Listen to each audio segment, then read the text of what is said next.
Welcome to the first part of the February 2024 Grey Turtle African Violets update. This month's video will be done in a slightly different format. I had a little force majeure happening end of January. As you may know, we had really cold winter here in Oregon and probably in some other states with cold winter. So just as I thought that I had survived the winter without any major events, I had realized in the late January when I saw water in my garage that I was in the same boat with many other fellow Oregonians whose water pipes burst during the freeze, and now I'm dealing with the repair. So if you hear the humming noise during the video, hopefully it's very faint, but if you do hear it, you will know that it's coming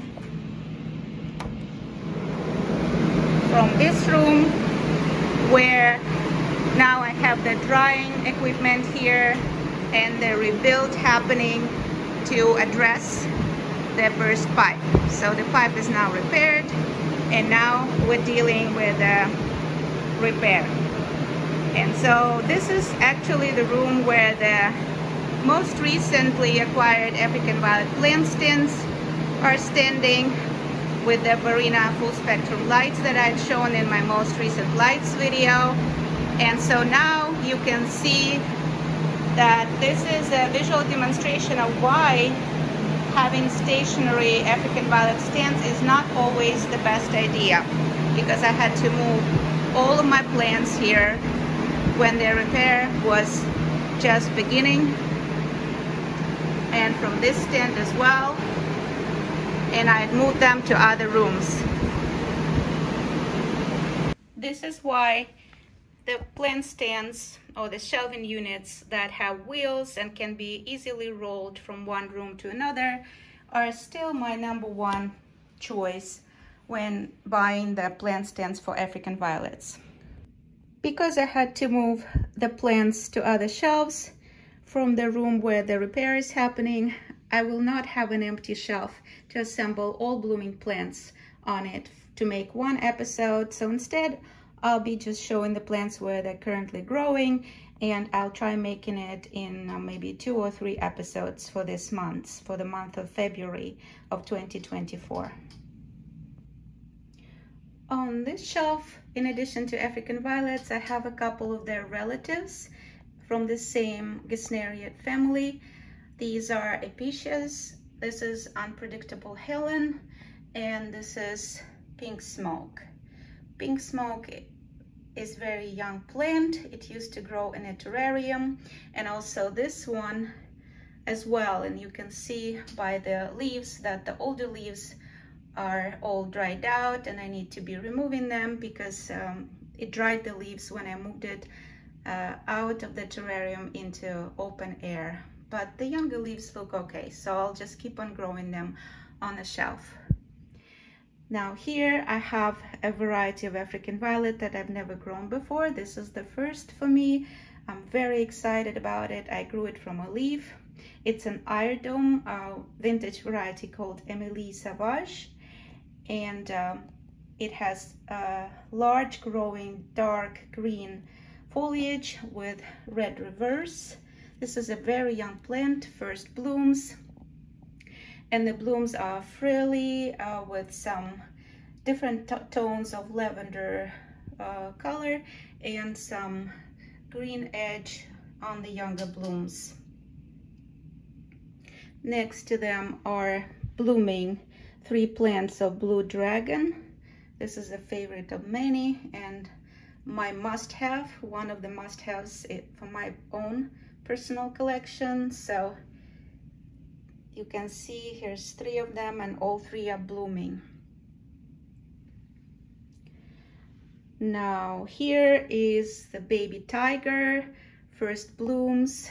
This is another large growing variety. The blooms are kind of simple. They're dark blue. I think they're semi-double. This is a hybrid by Irene Fredette. but the variegation of the foliage, this is what attracts me even more than the blooms. It has spectacular variegation. Now behind are also variegated varieties. These are either miniature or semi-miniature. It's called Dean's Faded Rose, and you can see the difference in the pattern here, even though they grow in the same temperature and the same potting mix. But here you can see how different one and the same hybrid can look in two different plants, grown in the same growing conditions. Dean's Faded Rose. And here are also two different plants of the same hybrid. This is another variety that I haven't grown before, and I'm very excited about the first blooms. This is Anthoflores Edith, and as you can see, the blooms are slightly different in color.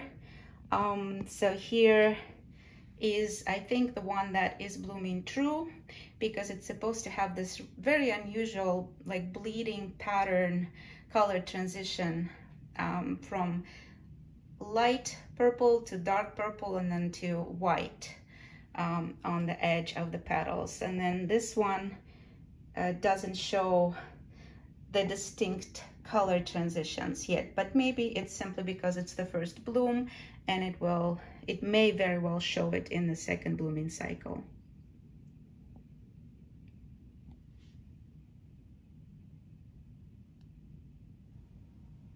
This room has some of the plants that keep on blooming from the last month's video, like Buckeye Nostalgia, but then there are some that started to bloom, like Anne by Betty Bryant, and also there are some exciting new developments, so I'll just show them to you briefly. Here is Cajun's Ethereal Fairy, and I was looking for the Puff Fantasy to show up. This is the first blooming cycle. And finally, look at this. There's some small pink puffs, not as profuse or not as many as I've seen on the online pictures, but they do show up here on the newer blooms. So hopefully in the next blooming cycle, it will show even more pink puffs on the petals. Here is another exciting development. This is Feather by Irene Fredette. Also a new variety for me, grown from a leaf. Very excited to see the first bloom.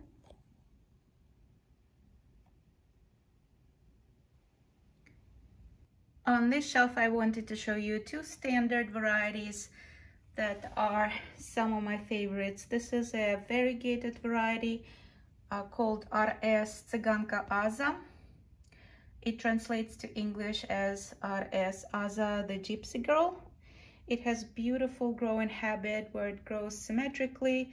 This is a young plant, just beginning to bloom. Here's a close-up of the first bloom. And next to it is PT-Ianina.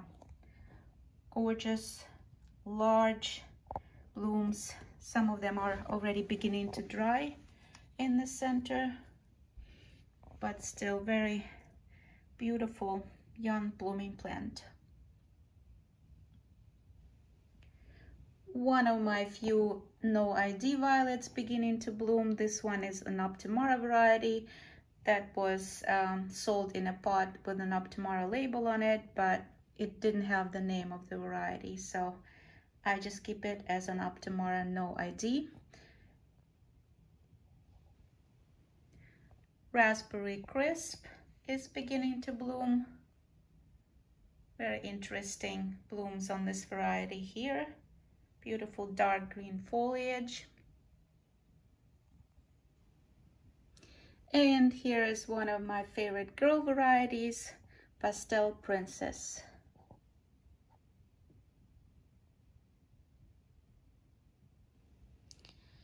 Exciting news from the top shelf include Double Black Cherry. It's a vintage variety that's just beginning to bloom.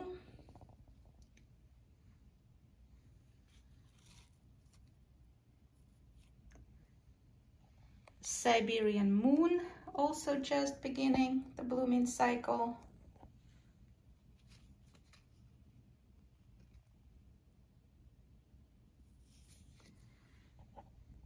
Ace of Spades.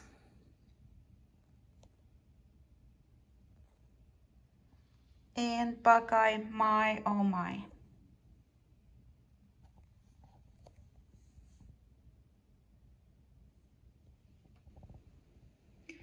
And a couple of varieties beginning blooming cycles on this end of the shelf. This is LE-Sedoi Graf, translates to LE gray-haired Duke. This is the only variety that I know of that has kind of grayish purple blooms that become even more gray or lighter gray when they age. This is just a young bloom that just opened. And then here we have Ian-Kapriz, one of the most difficult varieties to grow for me. But I keep it because it's so beautiful. It will have more blooms later.